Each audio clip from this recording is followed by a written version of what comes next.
உடல்ல இருக்கக்கூடிய நரம்புகள் எல்லாமே இந்த இடத்துக்கு தான் ஒன்று சேரக்கூடிய இடம். ஒன்று சேர்ந்து பிரியக்கூடிய இடம்னு சொல்லலாம்.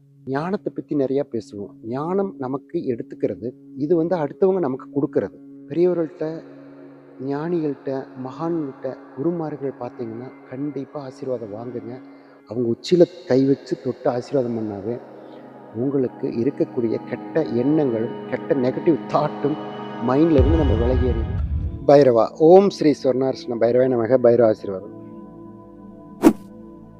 ஏன் நம்ம பெரியவங்க கிட்ட ஆசீர்வாதம் வாங்கணும்? நம்ம ஒரு பிறந்த நாள், கல்யாண நாள் அல்லது பெரியவர்களை பார்த்தோம்னா என்ன ஆசீர்வதிங்கன்னு சொல்லிட்டு தலை குனிவோம், ஆசீர்வாதம் பண்ணுங்கன்னு சொல்லுவோம். ஆன்மீகத்தில் உள்ள ஞானம் படைத்த ஞானிகள்கிட்டையும் குருமார்கள்ட்டையும் ஏன் நம்ம ஆசீர்வாதம் வாங்கணும்? அந்த ஆசீர்வாதமே பெரியவங்க பண்ணுறது உச்சியில் தட்டுவாங்க, இந்த இடத்துல தட்டுவாங்க.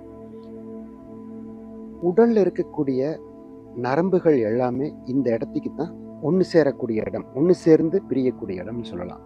வெயின்.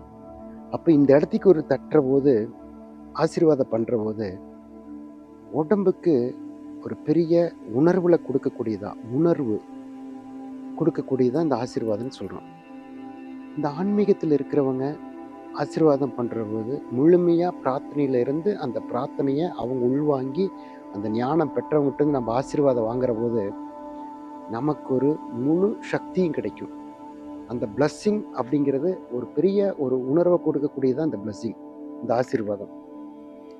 நமக்கு வயது மூத்தவங்ககிட்ட வாங்கினாலும் அவங்களுக்கு மூத்தவங்கள் பெரியோர்கள் அப்படிங்கிறது ஒரு சக்தி கொடுக்கக்கூடியதான் அந்த பெரியோர்கள்ட்ட வாங்கக்கூடிய ஆசீர்வாதம்.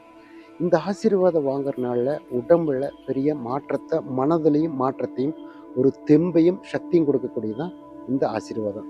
அந்த ஆசீர்வாதம் பண்ணுறது இந்த உச்சியில் பண்ணுறது மிக பிரதானமே. அந்த உச்சியில் ஒவ்வொருத்தரும் பண்ணக்கூடிய ஆசீர்வாதம் தான், நம்ம வாங்கக்கூடிய ஆசீர்வாதம் தான் நம்ம முழு சக்தியை பெற முடியும். ஞானத்தை பற்றி நிறையா பேசுவோம். ஞானம் நமக்கு எடுத்துக்கிறது, இது அடுத்தவங்க நமக்கு கொடுக்கறது. ஞானத்தை நம்ம உடல் மனதையும் ஒருநிலைப்படுத்தி ஞானத்தை எடுப்போம். ஆசீர்வாதங்கிறது சக்தி கொடுக்கறது அடுத்தவங்ககிட்ட இருந்து நம்ம எடுத்துக்கிறது தான் இந்த ஆசீர்வாதம்.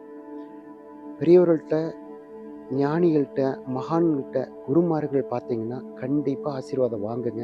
அவங்க உச்சியில் கை வச்சு தொட்டு ஆசீர்வாதம் பண்ணாவே உங்களுக்கு இருக்கக்கூடிய கெட்ட எண்ணங்களும் கெட்ட நெகட்டிவ் தாட்டும் மைண்டில் இருந்து நம்ம விலகேறிடும், விளக்க பெற்றுவீங்க. கண்டிப்பாக இந்த ஆசீர்வாதங்கிறது எல்லாத்துக்கும் தேவை. கடவுள்கிட்டருந்து நேரடியாக கடவுள் ஆசீர்வாதம் பண்ண மாட்டார்.